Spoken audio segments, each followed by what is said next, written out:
Dan untuk mengetahui kondisi terkini di Wisma Atlet sudah bergabung dengan kami Moharom Ahmad, warga negara Indonesia yang baru pulang dari Arab Saudi dan harus diisolasi di Wisma Atlet. Selamat pagi Pak Moharom. Selamat pagi, Assalamualaikum Mas Yuda, Mbak Ledi. Waalaikumsalam Pak Moharom. Pak Moharom, sebelum tiba ke Indonesia ini, apakah memang sudah diberitahu akan dikarantina di Wisma Atlet, Pak?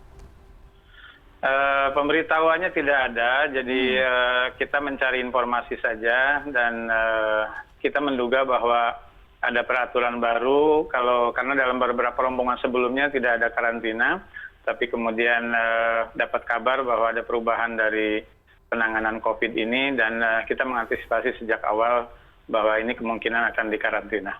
Kapan Pak akhirnya diketahui bahwa akan menjalani karantina? Pada saat tiba di bandara setelah pemeriksaan kedua, pemeriksaan rapid test ya. Baik Pak, ini berarti Bapak sebelum menuju ke kawasan tempat penampungan sementara di Wisma Atlet ini sudah melakukan proses rapid test.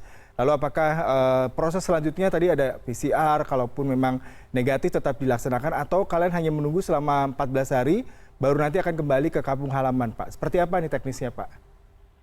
Ya, sayangnya informasi itu kita tidak dapatkan dari para petugas. Jadi kita harus mencari-cari informasi di internet, apa-apa yang terjadi. Jadi kita menduga-duga saja. Jadi potongan-potongan informasi itu yang kita jadikan buat kita beraktivitas ya. Misalnya bahwa kalau negatif dari swab atau dari PCR bisa dipulangkan, tapi dengan catatan kalau teman sekamarnya juga negatif. Tapi kalau positif, maka kemudian yang positifnya dirujuk ke rumah sakit darurat, sementara teman sekamarnya yang negatif itu akan dikarantina. Tapi kalau negatif semuanya bisa diizinkan untuk pulang. Demikian informasi yang kita terima. Lalu menurut Pak Moharom nih, bagaimana dengan kinerja para petugas di sana? Apakah juga cukup responsif menangani warga negara yang datang dari luar negeri ini? Dari Arab Saudi saja apa juga ada dari negara lain Pak yang ditempatkan di Wisma Atlet saat ini?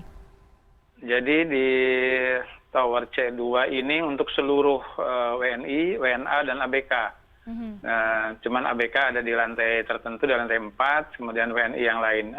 Yang kami tahu ada Korea, Jepang, kemudian Belanda, kami Saudi Arabia, terakhir yang baru belum tahu dari mana.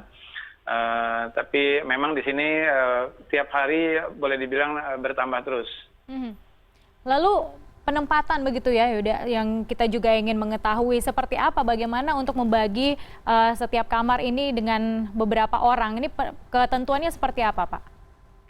Kalau satu unit gitu ya, ini terdiri dari 2 kamar, 1 kamar untuk berdua dan 1 kamar untuk sendirian. Dan ada ruang tamu, sebetulnya untuk menjaga jarak masih memadai, satu unit itu bertiga. Ya Pak Moharom, kalau kita bicara mengenai penanganan, setelah Bapak tadi menjalani semua prosedur, tapi ada sedikit tidak koordinasi yang cukup ideal terkait dengan informasi. Lalu ke depannya seperti apa Pak terkait dengan penanganan COVID-19 untuk warga negara Indonesia, khususnya para pekerja yang kembali ke tanah air, apakah memang perlu ada saran dan juga masukan kepada pemerintah terhadap penanganan kali ini Pak? Ya Mas Yuda, tentu bahwa informasi itu sebaiknya diketahui oleh kita dari KJRI atau dari KBRI tempat WNI di luar negeri. Sehingga dengan demikian setiap orang akan mempersiapkan diri. Contoh misalnya kami banyak melihat mereka yang berkeluarga membawa barang banyak bagasi, kemudian akhirnya kesulitan untuk bergerak karena tidak mempersiapkan diri. Kebetulan saya dan kawan-kawan membaca informasi dulu sehingga masih sempat menyerahkan barang bagasi dan bawa ke Wisma Atlet ini hanya koper kabin yang memang sudah disiapkan untuk kira-kira tinggal beberapa hari. Jadi langkah-langkah itu perlu buat yang akan datang ke sini, dan kemudian juga informasi harusnya di-clear pada saat kedatangan. Step-stepnya disampaikan. Kesan kami adalah bahwa informasi itu sengaja dipenggal di setiap unit, di setiap sekatan, dan tidak tahu tentang secara keseluruhan, sehingga semuanya hanya mendebak-debak saja seperti itu. Dan pada saat di Wisma Atlet pun informasi itu tidak juga secara utuh, sehingga banyak orang mencari tahu ke sana kemari. Nah, inilah yang kemudian banyak dikeluhkan. Di lift kita bertemu banyak orang, di lobi bertemu banyak orang, dan setiap petugas yang ditanya hanya menyampaikan tunggu pengumuman, tunggu pengumuman. Ini barangkali yang harus diperbaiki sehingga penanganan di Wisma Atlet ini menjadi sesuai dengan standar PSBB atau physical distancing. Jangan sampai di sini karena banyak yang khawatir dengan pola begini justru malah menjadi tempat penularan. Karena kita tidak tahu siapa yang membawa dan siapa yang punya gejala dan tidak. Baik, semoga ini bisa menjadi bahan evaluasi juga dari pemerintah begitu ya, agar juga memiliki informasi yang terpusat dan juga terpadu untuk masyarakat. Baik, terima kasih Pak Muharrom sudah bergabung bersama kami di CNN Indonesia Connected Ramadan.